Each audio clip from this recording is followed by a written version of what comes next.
It's easy to see what initially attracted Charlie Kaufman to chaos walking.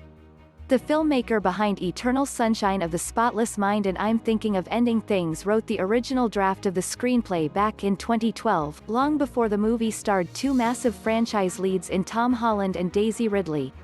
The story, based on a novel by the brilliant Patrick Ness, author of the equally brilliant A Monster Calls, takes place on a distant planet where former Earthlings have settled. A mysterious affliction causes the settlers' thoughts to echo audibly outside their heads, giving everyone access to everyone else's inner dialogue. To Kaufman, whose films rumble with the self-conflict of the human mind, that probably sounds like the scariest setup in the world. Just imagine what untranslatable, alienating thoughts could be spilling into the air, shattering our dream of being known on our own terms. It'd be an existential nightmare.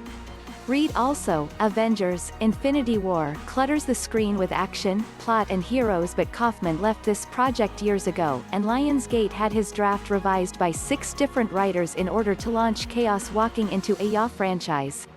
Existential nightmares don't make for appealing YA franchises, so the 2021 version of Chaos Walking is the safest, most literal version of the thoughts out loud conceit imaginable. There's a great gag in the Buffy the Vampire Slayer episode Earshot, where Buffy temporarily gains the ability to read minds, and while she's listening to her friends frantically sort out their thoughts, she hears the most vapid member of the gang think a sentence before saying the exact same thing out loud. That's how everyone thinks in Chaos Walking. The inner electrical storm of wants and fears and self-talk is conspicuously tame. When a character's going about their day, they're just thinking simple thoughts about their current activity. When a character's trying to hide their thoughts, they just think of something unrelated over and over. The settlers call the thoughts out loud affliction the noise, but here it's little more than an annoying murmur. This flaccid take on the concept is good for some laughs here and there, usually when Holland's character is trying to squash his naughty thoughts about Ridley's character.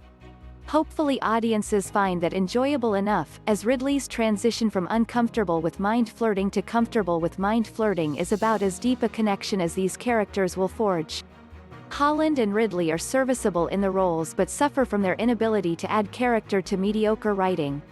They may have the charm and poise to lead a blockbuster, but Chaos Walking doesn't make a good case for them beyond their good looks and memorization expertise. Perhaps the most surprising thing about the movie is that it sidles outside of the YA blockbuster template in its second hour.